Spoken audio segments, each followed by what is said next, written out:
warahmatullahi wabarakatuh. Apa kabar teman-teman? Semoga kalian selalu sehat, ceria, dan bahagia bersama keluarga di rumah. Amin. Yuk kita dengarkan bersama cerita tentang kelahiran Nabi kita, Nabi Muhammad SAW. Sebelumnya kita baca basmalah dulu ya.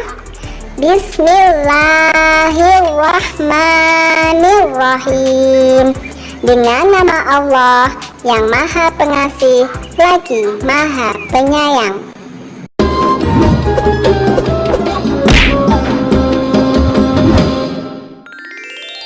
Kisah Nabi Muhammad Sallallahu Alaihi Wasallam, lahirnya Nabi terakhir. Ribuan tahun lalu, Mekkah hanyalah sebuah lembah di tengah padang pasir, tempat persinggahan para kafilah dagang yang kemudian diubah menjadi sebuah kota di masa kekuasaan Nabi Ismail alaihi salam. Kota Mekkah juga menjadi saksi atas lahirnya Khatamul Anbiya, penutup para nabi. Beliau adalah Muhammad bin Abdullah. Nenek moyang Nabi Muhammad bernama Hashim bin Abdul Manaf. Saat Hashim berkuasa, kota Mekkah terkenal dengan pusat perdagangannya yang makmur. Tidak ada yang dapat menyaingi kemampuan berdagang masyarakat Mekkah pada saat itu. Namun sayangnya, kehebatan masyarakat Mekkah dalam berdagang tidak sebanding dengan kebiasaan jahiliyah yang sering mereka lakukan. Hei, lihatlah burung itu. Sedari tadi ia terbang di atas kepalaku, lalu berbelok ke arah kiri. Nenekku pernah berkata, jika burung itu berbelok ke arah kiri, maka kau akan tertimpa sial. Benarkah ucapanmu? Ya, tentu saja. Menurut kepercayaan masyarakat jahiliyah, jika burung itu berbelok ke arah kanan, maka nasib baik akan datang. Begitupun sebaliknya. Orang-orang Arab pada masa jahiliyah sangat percaya pada tahayul. Kebiasaan jahil lainnya adalah tentang penyembahan berhala. Awal mula penyembahan berhala di kota Mekkah ketika seorang bernama Amr bin Luhai membawa sebuah berhala besar bernama Hubal dari Syam. Lalu diletakkan berhala Hubal itu di sekitar Ka'bah dan ia menyuruh orang-orang menyembahnya. Ayo cepat, bawa kemari minumannya. Kerongkonganku rasanya kering sekali. Sabarlah sebentar kawan. Bagaimana kalau kita berjudi sambil minum-minum? Tawaranmu sungguh menggiurkan. Tentu aku tidak bisa melewatkannya kali ini. Hei, kamu yang duduk di sana, panggil para penari untuk menghibur kami. Tidak hanya berjudi dan minum arak, pencurian, perampokan juga hal yang sering terjadi. Sasarannya orang asing yang mereka temui di jalan. Hei kau, cepat turun dan serahkan semua harta yang kalian bawa. Mulai saat ini, kau dan istrimu adalah budak di rumahku. Kalian berdua jangan sekali-kali berani melawanku, atau nyawa kalian melayang. Tak terasa tahun demi tahun berlalu dengan cepat. Kepemimpinan Hashim digantikan oleh pemimpin yang lebih muda dan berkompeten di saat usianya telah lanjut. Sebelum beliau meninggal, Hashim mewariskan banyak sekali harta kepada Abdul Muthalib. Wahai keponakanku, semua ini adalah harta milik ayahmu. Kau pantas mendapatkannya. Terima kasih, wahai paman. Aku akan menggunakan semua harta peninggalan ayahku untuk kebaikan. Saat ini, Abdul Muthalib berperan sebagai sikayah, yaitu orang yang bertugas menyediakan air dan makanan bagi pengunjung Ka'bah. Saat itu, Ka'bah sangat ramai dikunjungi oleh orang-orang, melebihi gereja Al-Quds di Yaman milik Raja Abraha. Namun, seiring berjalannya waktu, persediaan air semakin menipis. Pada saat itulah Abdul Muthalib teringat tentang cerita sumur Zam-Zam. Banyak orang mengatakan bahwa sumur Zam-Zam telah tertimbun tanah ratusan tahun yang lalu, jadi mustahil jika ditemukan. Sepertinya aku harus menemukan sumur Zam-Zam itu. Apalagi tugasku sekarang sebagai si Khoya. Kemudian beliau memanggil salah satu putranya yang bernama Harits. Wahai Harits, anakku, kemarilah. Dapatkah engkau menemaniku mencari sumur Zam-Zam yang telah tertimbun tanah ratusan tahun lamanya itu? Baiklah, dengan senang hati aku siap membantumu mencari sumur Zam-Zam itu, wahai ayah.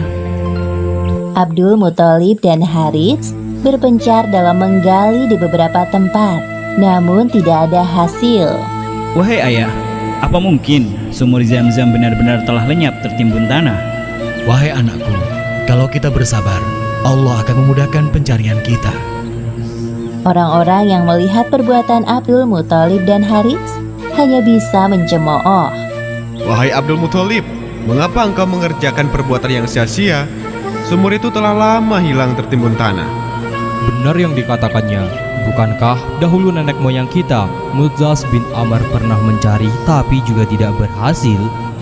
Sudahlah, biarkan saja dia. Lagi pula kita telah mengingatkannya. Abdul Muthalib terbangun dari tidurnya karena mendengar suara.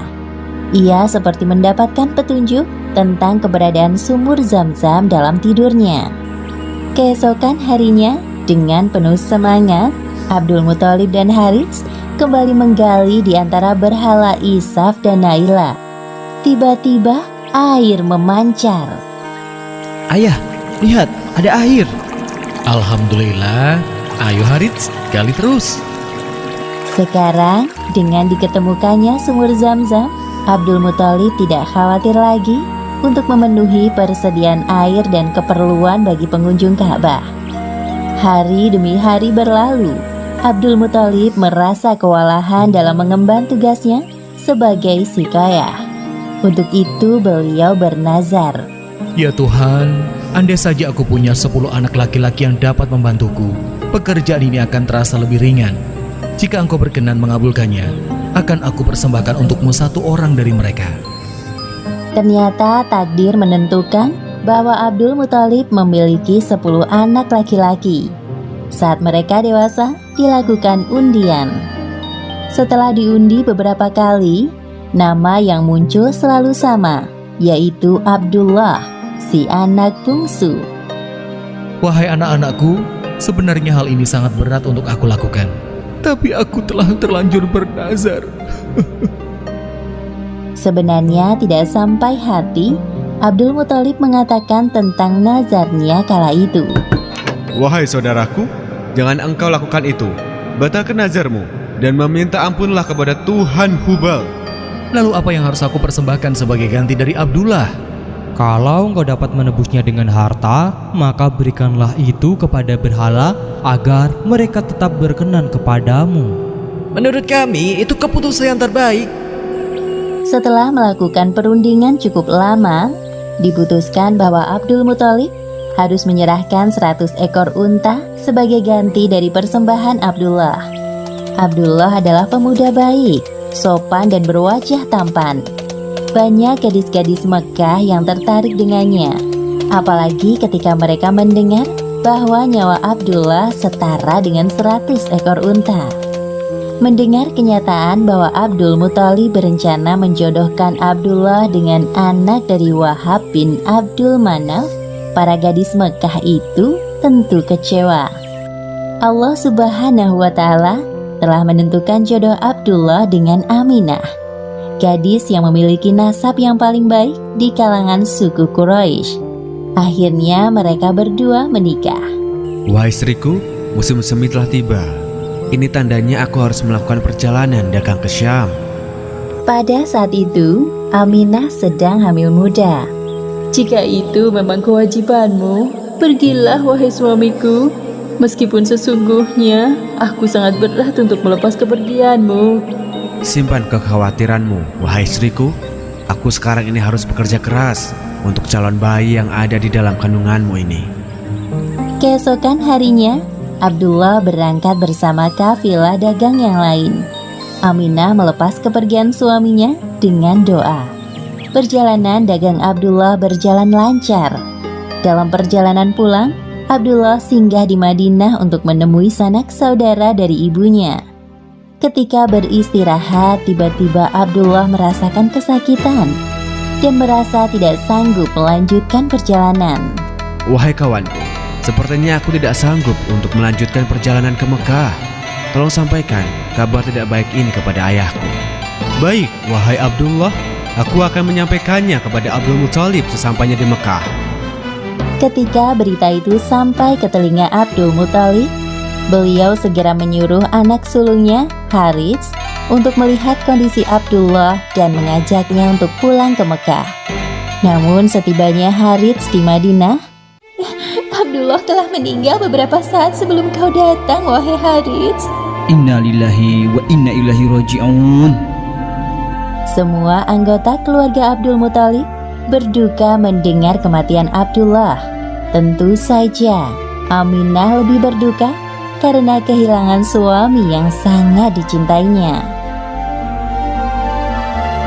Wahai bayi yang ada dalam perutku, semoga kelak engkau tumbuh menjadi orang yang bermanfaat bagi sekitar, seperti mendiang ayahmu, walaupun kalian belum sempat bertemu.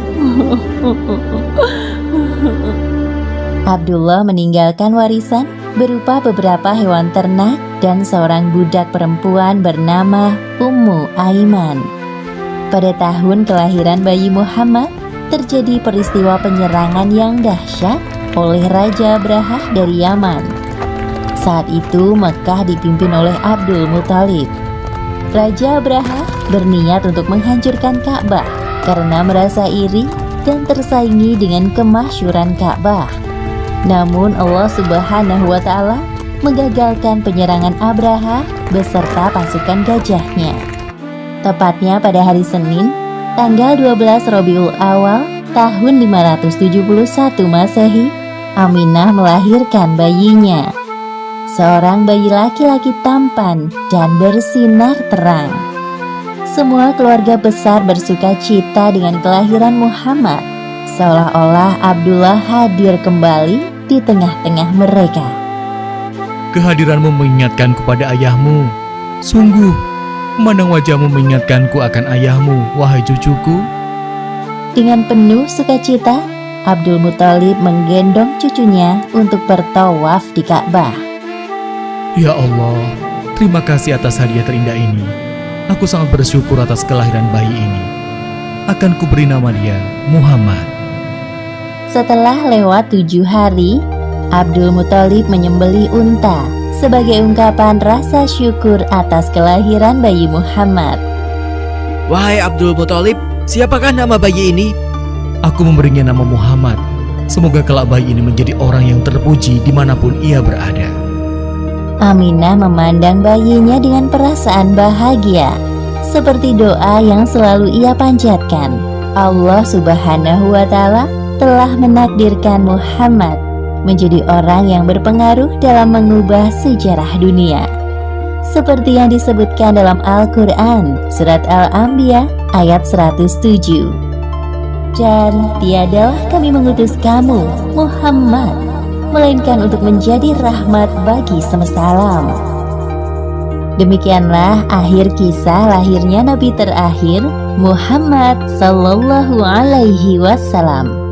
Beberapa hikmah yang dapat kita ambil dari kisah ini, diantaranya, pertama, kesabaran dan niat baik dalam melakukan pekerjaan akan dimudahkan oleh Allah Subhanahu wa Ta'ala, seperti tekad kuat Abdul Muthalib dalam menemukan sumur Zam-Zam untuk memakmurkan Ka'bah.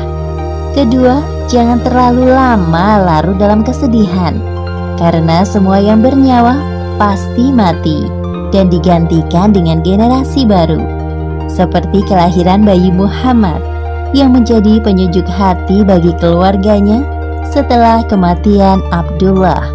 Wallahu a'lam bishawab.